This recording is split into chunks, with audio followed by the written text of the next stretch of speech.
দেশি জাতীয়তাবাদের যে তথ্য, সেই তথ্য দিয়ে আমাকে যে কথা সবচেয়ে বড় কাজ মনে হয় তার। দ্বিতীয় কাজটি হচ্ছে যে তিনি যে কথাটা আমাদের তথ্যমন্ত্রীও বলেছেন, আমাদের হাই শিকদার সাহেব বলেছেন, যে শুধু সেটাই করেনি, যে বিশ্বাসটা তার ছিল যে গণতন্ত্র হচ্ছে সবচেয়ে উত্তম, যদিও সেটা একেবারে সবই একমাত্র নয়, কিন্তু এটা একটা নির্ভেজাল নয়, কিন্তু এটা একটা উত্তম শাসন ব্যবস্থা, যেটাকে একজন সৈনিক হয়ে তিনি কিন্তু নিয়ে নিয়েছিলেন এবং ওটাকে প্রাতিষ্ঠানিক রূপ দেওয়ার জন্য তিনি কাজ শুরু করেছিলেন। তিনি আপনি দেখেন, যখন ৭৫ সালের পরে, আপনার সেই ঘটনার পরে সমস্ত রাজনৈতিক দলগুলো কিন্তু তখন তো বলতে সমস্ত রাজনৈতিক দল বলতে আওয়ামী লীগ, আপনার মুসলিম লীগ এবং আরও অনেকগুলো দল ছিল, সমস্ত আপনার ছত্র খান, কে কোথায় আছে নাই, কিন্তু উনি যারা শুরু করলেন যে গণতন্ত্রে বিশ্বাস করে এই ধরনের দলগুলোকে, এই ধরনের মানুষগুলো তিনি এক জায়গায় আনার চেষ্টা করলেন। এবং এটা চেষ্টা করতে কিন্তু আওয়ামী লীগের কাছেও তিনি গেছেন, আওয়ামী লীগকেও ডেকেছেন, বলেছেন যে আসুন আমরা একসাথে কাজ করি। আওয়ামী লীগ আসেনি, কিন্তু যারা এসছেন, অর্থাৎ তখন বামের দল, মুশিউর রহমানের ন্যাপ, আমাদের মুসলিম লীগ শাহজির রহমান সাহেবের, United people's party Kazi Zafar সাহেবের, এদেরকে তিনি একখানে করেছেন। একখানে করে প্রথমে ফ্রন্ট তৈরি করেছেন, তারপরে তিনি ওর মধ্যে থেকে তিনি দল তৈরি করেছেন। প্রথমে জাগো দল, তারপরে তিনি বাংলাদেশ জাতীয়তাবাদী দল তৈরি করেছেন। উদ্দেশ্যটা ছিল একটাই, যে গণতন্ত্রকে তার নিজস্ব পথে চলতে দেওয়া। রাজনৈতিক দল ছাড়া, একটা গণতান্ত্রিক রাজনৈতিক দল ছাড়া গণতন্ত্রকে প্রাতিষ্ঠানিক রূপ দেওয়া খুব কঠিন। সেই কারণে তিনি বিএনপিকে তৈরি করতে চেয়েছিলেন একটা সত্যিকার অর্থেই একটা গণতান্ত্রিক রাজনৈতিক দল, যে কথাটা আমি সবসময় বলি। তার ক্যারেক্টারটা কি? লিবারেল ডেমোক্রেসি, উদারপন্থী রাজনৈতিক দল। এটা কোনো রেজিমেন্টের রাজনৈতিক দল নয়, বা কোনো গোষ্ঠীভিত্তিক রাজনৈতিক দল নয় এটা। তৃতীয়ত, তিনি বাংলাদেশের অর্থনীতিকে টেনে উপরে তুলতে চেয়েছিলেন। আপনারা মনে করেন যে ৭৪ সালে একটি দুর্ভিক্ষ হয়ে গেল, ভয়াবহ দুর্ভিক্ষ, এবং অমর্ত্য সেন বললেন যে এটা মানুষ সৃষ্টি একটা দুর্ভিক্ষ, অর্থাৎ আওয়ামী লীগের ব্যর্থতার কারণে এই দুর্ভিক্ষ হয়েছে, লক্ষ লক্ষ মানুষ মারা গেছে, আনবিলিভেবল। সেই দুর্ভিক্ষ পীড়িত এবং নিক্সনের ভাষায় একটা আপনার বটমলেস বাস্কেট, সেই দেশটাকে তিনি টেনে উপরে তোলার চেষ্টা করলেন। এই কথাগুলো কিন্তু আমরা সব জায়গায় বলি না সেইভাবে। তার কৃতিত্বটা কিন্তু এই জায়গাগুলোতে। তিনি মানুষের মধ্যে আশার সঞ্চার করলেন, মাইলের পর মাইল হেঁটেছেন এবং মানুষকে উজ্জীবিত করার চেষ্টা করেছেন। আপনার কৃষকের কাছে ঘরের দুর্গায় গেছেন। আমার একটা কথা মনে আছে, আমি তখন এসএবারি হিসেবে একান্ত সচিব হিসেবে কাজ করছিলাম ওই সময়। তো দিনাজপুরের থেকে, শহর থেকে বেরিয়ে আপনি যদি তখন সৈয়দপুরের দিকে যাবেন, দেখবেন যে একটা বড় টেক্সটাইল মিল আছে, দিনাজপুর টেক্সটাইল মিল, খুব বড়, সরকারের করা। তার পাশে ছোট ছোট কতগুলো গ্রাম আছে। তো উনি একবার ওই দিনাজপুর থেকে বেরিয়ে যখন তিনি সৈয়দপুর দিকে যাচ্ছেন, হঠাৎ করে তিনি গাড়ি থামিয়ে দিলেন। তিনি সাধারণত গাড়ি নিজে চালাতেন, অথবা ডেপুটি কমিশনার গাড়ি চালাতে বলতে পাশে বসতেন, আর তিনি যখন গাড়ি চালাতেন ডেপুটি কমিশনারকে পাশে বসাতেন। গাড়ি থামিয়ে দিলেন, কনভয় থেমে গেল। সাহেব বলছে হঠাৎ কী হলো? প্রেসিডেন্ট নিজে নেমে গিয়ে ওই গ্রামের মধ্যে ঢুকলেন, ঢুকে একটা বাসায় চলে গেলেন। এটা আমার দেখা, সেই জন্য বলছি। একটা খুব একেবারেই দরিদ্র নয়, কিন্তু দরিদ্র লোকের বাড়ি। সে গিয়ে ঢুকলেন, ঢুকে তখন ওই বাড়িতে সবাই তো যারা পুরুষ মানুষ তারা কাজে চলে গেছে, মানে চলে গেছে। একজন মা, সম্ভবত বৃদ্ধা একজন তিনিও ছিলেন, তিনি গিয়ে বৃদ্ধাকে গিয়ে বললেন যে মা, আমি একটু পানি খাবো। তো বুড়ি তো প্রথমেই আপনার ঘাবড়ে গেছে যে এত মানুষ, এত পুলিশ, আর্মি, ও ঘাবড়ে গেছে। তখন একজন বলছে যে উনি দেশের প্রেসিডেন্ট, রাজা। তো তাড়াতাড়ি গিয়ে তার সেই আপনার একটা এই এনামেলের যে গ্লাস, একটা নষ্ট হয়ে যাওয়া প্রায় গ্লাস, সেই গ্লাসে তিনি একটু পানি এনে প্রেসিডেন্টকে দিলেন। প্রেসিডেন্ট পানিটা নিয়ে খেয়ে তারপর বললেন, মা আপনি আমাকে শুধু পানি দিলেন? তো বুড়ি তখন বললেন যে বাবা, আমার ঘরে তো আর কিছু নেই এখন। তো বলছে আপনি একটা পেঁপে গাছ লাগাতেন, তাতে আমাকে পেঁপে দিতে পারতেন। একটা পেয়ারা লাগাতে গাছ লাগালে আমাকে পেয়ারা দিতে পারতেন। এটা মায়ের পর থেকে আপনি করবেন। এই যে একটা ঘটনা, এটা এক বিচ্ছিন্ন ঘটনা হলেও এটাই প্রমাণ করে যে মানুষকে তিনি কীভাবে জাগিয়ে তোলার চেষ্টা করেছেন। আপনি লক্ষ্য করে দেখবেন যে প্রেসিডেন্ট জিয়ার যেদিন জানাজা হলো তার শাহাদাতের পরে, এই জানাজায় লক্ষ লক্ষ মানুষ আপনার এসে আপনার আসলো জানাজায়, এবং সব শান্তভাবে, কোথাও কোনো স্লোগান নেই, কোনো কথা নেই, চোখের পানি পড়ছে। ওয়াই, কেন, কারণটা কি? সাধারণ মানুষ। আমার কাছে মনে হয় একটাই মাত্র কারণ, যে এই মানুষগুলো জিয়া রহমানকে তাদের মনের মধ্যে ধরে নিয়েছিল, দেশের সঙ্গে একাত্ম করে ফেলেছিল। সেই সময় টাইম ম্যাগাজিনে একটা আপনার ফিচার বেরিয়েছিল প্রেসিডেন্ট জিয়া রহমানের আপনার এই শাহাদাতের পরে ঘটনা নিয়ে।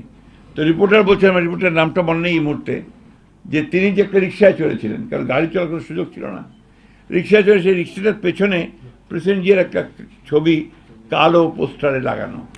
তিনি সেই রিক্সাওয়ালাকে জিজ্ঞেস করছে যে তুমি এটা লাগিয়েছো কেন? বলছে যে এই লোকটা আমাদের প্রেসিডেন্ট, উত্তরে বলেছে। একে আমি ভুলতে পারি না আমরা, এবং আমরা এখন চিন্তিত এর পরে বাংলাদেশের কি হবে। অর্থাৎ এখন সাধারণ শ্রমিক, রিক্সা শ্রমিক, সে পর্যন্ত চিন্তিত যে এর পরে বাংলাদেশের কি হবে।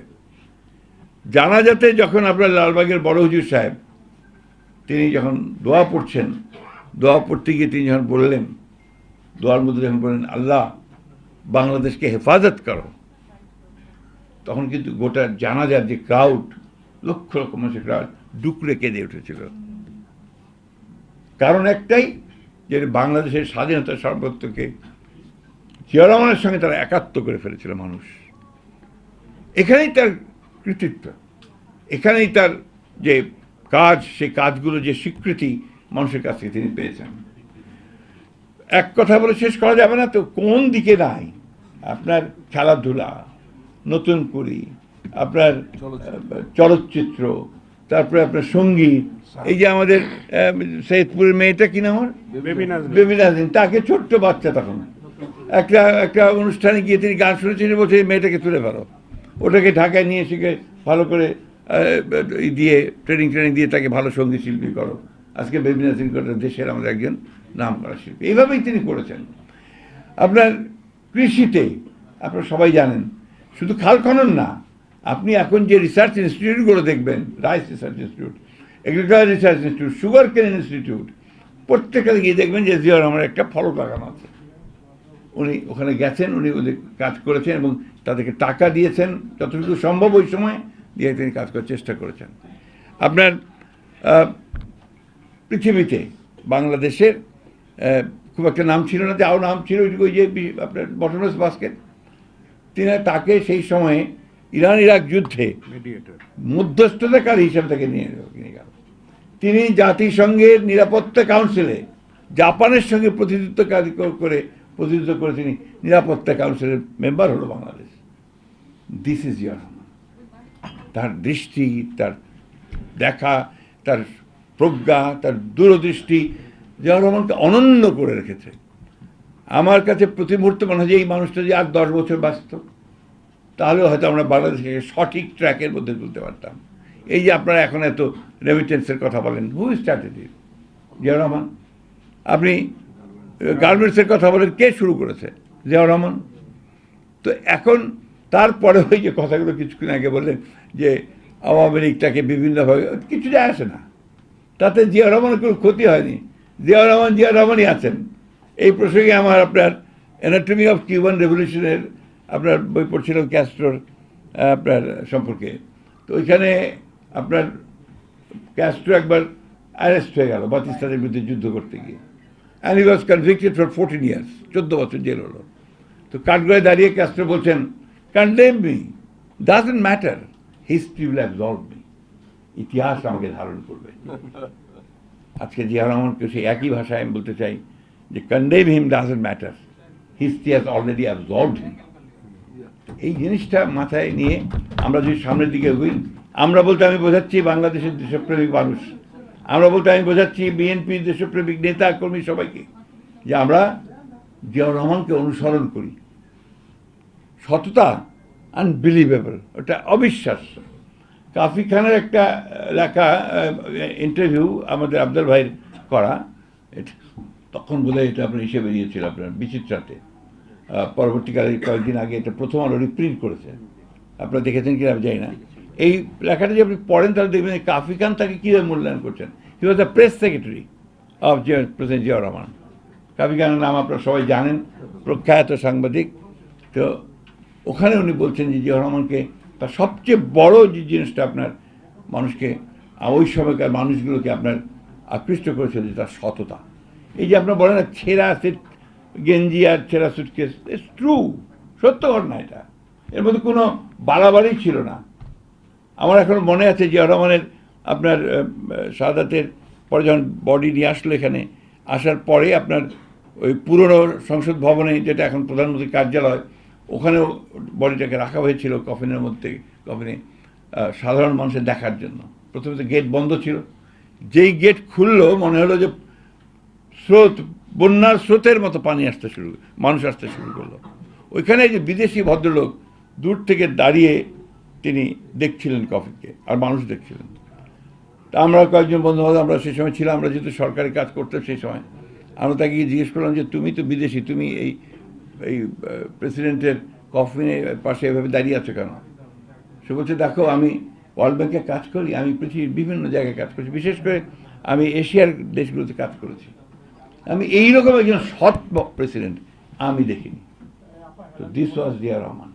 সুতরাং আমরা যতই তার সম্পর্কে গবেষণা করব, যতই তার সম্পর্কে আমাদের পরবর্তী প্রজন্মকে জানাবো, পরবর্তী প্রজন্মকে জানানো হয়েছে জিয়া রহমান হচ্ছে কিলার। আপনারা দেখেছেন কিলার বইগুলো, আমাদের সরকার আমাদের বইয়ের মধ্যে ছিল, কি ওয়াজ এ কিলার, হি কিল শেখ মুজিব। একটা মিথ্যা তথ্য উৎপাদন করে তারা এই সমস্ত বলার চেষ্টা করেছিল। তো এই জিনিসগুলোকে আমাদের পরবর্তী প্রজন্মের কাছে জানানো দরকার। সেখানে জিয়াউর রহমানকে গবেষণা করে তার মূল জিনিসগুলোর সামনে আসা দরকার। মিডিয়ার সঙ্গে সম্পর্কটা আমার চেয়ে আপনারা ভালো বলেছেন, আপনারা অনেক ভালো বলেছেন। উনার একটা গুণ ছিল, বড় গুণ ছিল একটা, উনি রাতে সবাইকে ডেকে নিতেন, যাদের যাদের সঙ্গে কথা বলেন, এক এক রাতে এক একজন কাকে ডাকতেন। সেটা 12টা 1টা 2টা পর্যন্ত তিনি কথা বলতেন, অনেক সময় বোর হয়ে যেত। তিনি দেশের প্রখ্যাত সাংবাদিক, প্রখ্যাত বিজ্ঞানী, প্রখ্যাত ব্যবসায়ী, তাদেরকে রাতে ডেকে তাদের সঙ্গে কথা বলতেন। And he use to learn. আমার একটা অভিজ্ঞতা থেকে বলে আমি শেষ করবো, লম্বা হয়ে যাচ্ছে, কিন্তু বলতে থামা যায় না তো জিয়া রহমান সাহেব বলতে গেলে। আমি আপনার তখন ইউনেস্কো ন্যাশনাল কমিশনে কাজ করতাম ঠিক ওই সময়। তো তখন জিয়া রহমান সাহেব, তখন উনি আপনার চিফ মার্শাল অ্যাডমিনিস্ট্রেটর, আপনার আমাদের কাজী জাফর সাহেব তখন আপনার শিক্ষামন্ত্রী, এবং মুজিবুল হক সাহেব শিক্ষা সচিব। ওনারা এডুকেশন কমিশন করেছিলেন। ওই কমিশনের সব জাতীয় লোকেরাই ছিল আপনার, যত উচ্চ তখনকার দিনে সবাই বড় শিক্ষাবিদরা ছিলেন, রাজনীতিবিদরা ছিলেন, এমনকি হাজি মোহাম্মদ দানেশ এটার মেম্বার ছিলেন। বুয়েটে হয়েছিল, আমি কভার করেছি। হ্যাঁ, পরে আপনার ওটা অধিবেশনগুলো হতো আপনার ওই এখনকার যেটা আপনার প্রধানমন্ত্রীর কার্যালয় সংসদ, সেখানে হতো। তো ওখানে যখন অধিবেশনটা চলতো, তো আমরা কয়েকজন সিলেক্টেড হয়েছিলাম আপনার to act as reporters UNESCO national commission থেকে। আমরা কাজ করতাম, সব লিখতাম। তো জিয়া রহমান সাহেবকে এসে দেখতাম, উনি এসে বসতেন, টুপিটা রাখতেন, রেখে একটা নোট বই বার করে নোট নিতেন, যে যা বলছে শুধু নোট নিতেন, কথা বলতেন না। এমনকি শেষের দিন, অর্থাৎ প্রায় 15 দিন সে ডেলিভারিগুলো হয়েছে, শেষের দিনে তিনি কথা বললেন। এই সময় তিনি আবার ছাত্র নেতাদেরকেও ডেকেছেন সেই সময়।